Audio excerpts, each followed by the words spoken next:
Imagine isso aqui, o Brasil. O Brasil é cada vez mais um player internacional. Não só por ser a sexta ou a sétima economia do mundo, mas porque, principalmente a partir do governo Lula, houve uma mudança de orientação no Itamaraty, de que ele buscasse novos centros de gravidade na cena internacional, para mostrar que o Brasil pretendia construir relações de não dependência oriundas de centros do poder do hemisfério norte tradicionais. Então, isso faz com que o Brasil se aproxime da África, isso faz com que o Brasil seja cada vez mais um dador do Mercosul, que politicamente abrace a Unasur, que aceite, sem grandes questionamentos, os movimentos da Revolução Bolivariana e que se arrisque a ir do outro lado do mundo interferir em assuntos do Oriente Médio.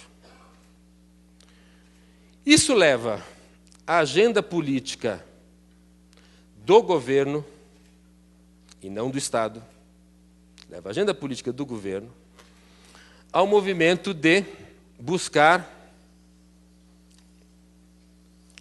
apoios fora,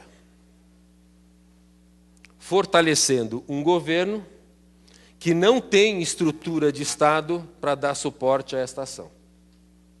Na ausência de um pacto de nação, começam esses Estados a eles também buscarem ações internacionais, construindo uma agenda paralela temática diferente do Estado Central. O que vai acontecer com esse Estado Central? Se, por um lado, ele tende a se expandir, ele tende a incorporar uma força supranacional, e, por outro lado, ele é cobrado internamente para se descentralizar, para dar autonomia, para reconhecer que as identidades regionais e locais sejam privilegiadas, e ele não tem estrutura de Estado para esses dois movimentos, ele vai quebrar. Estou falando, eventualmente, para futuros prefeitos ou candidatos a vereador.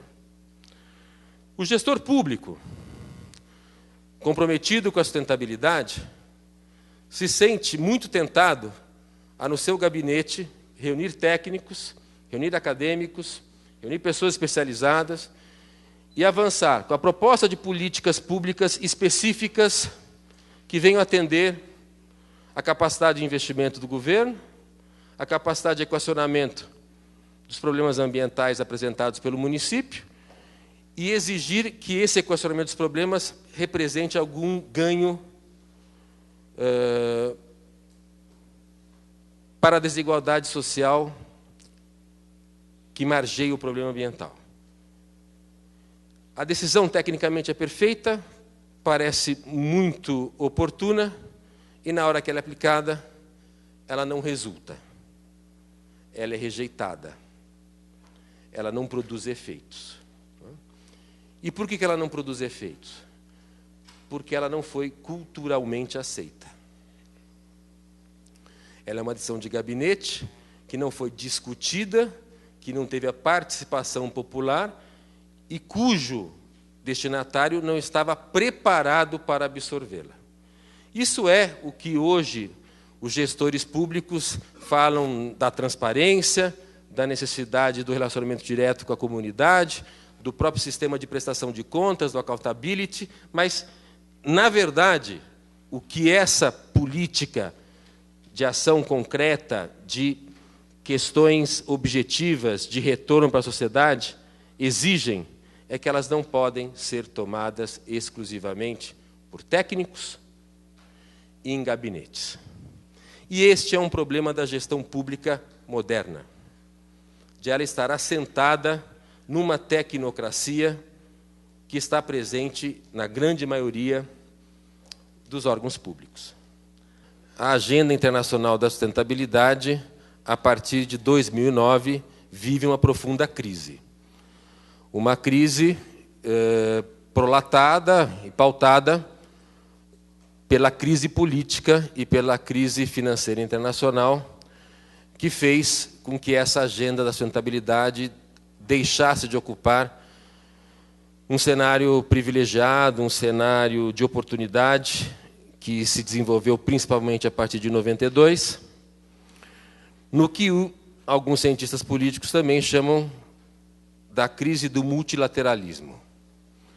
Se nós estaríamos revendo ou não um processo de negociação internacional com base nas tratativas multilaterais, nomeadamente pelo fracasso da rodada Doha, na pauta da agenda da Organização Mundial do Comércio e na nossa pauta da sustentabilidade, pelo impasse da Conferência de Copenhague no âmbito do regime internacional de mudanças climáticas.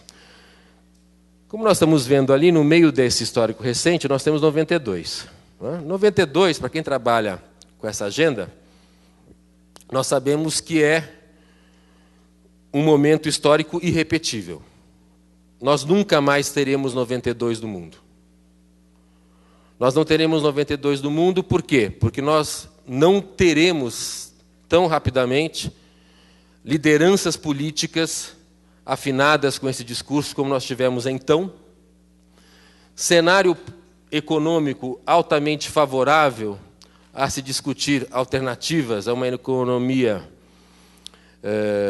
carbonizada, então os primórdios da economia de baixo carbono, e porque nós vivemos ali, naquele momento, uma agenda de oportunidade com o fim do bilateralismo, com a queda do Muro de Berlim, e essas lideranças buscavam uma reorganização de prioridades e de ação política internacional, onde a agenda da sustentabilidade passou a ser considerada como uma das vias, como uma dessas possibilidades.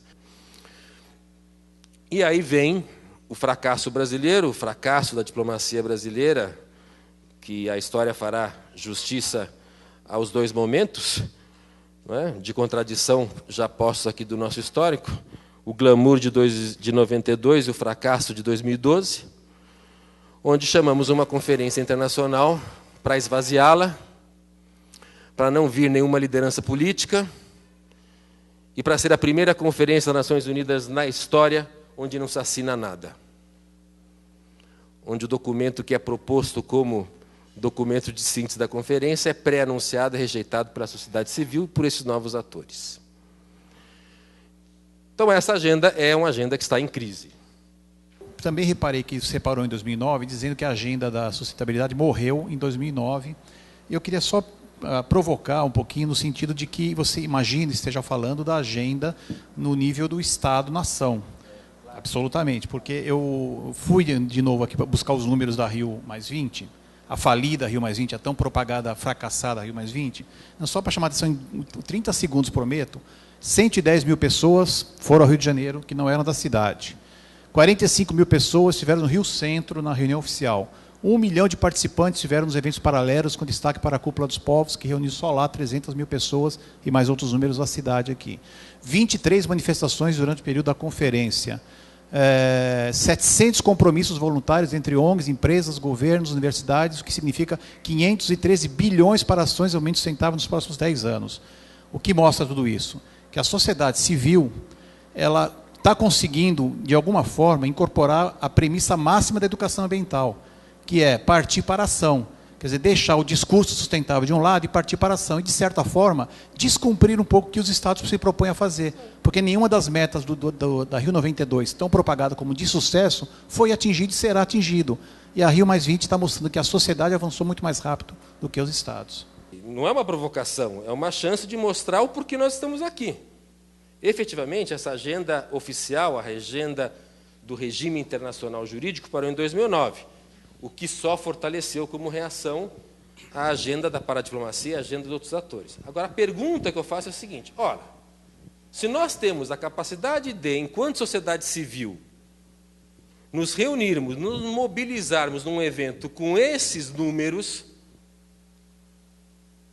por que nós somos incapazes de não transformar essa mobilização, essa ação, em força política?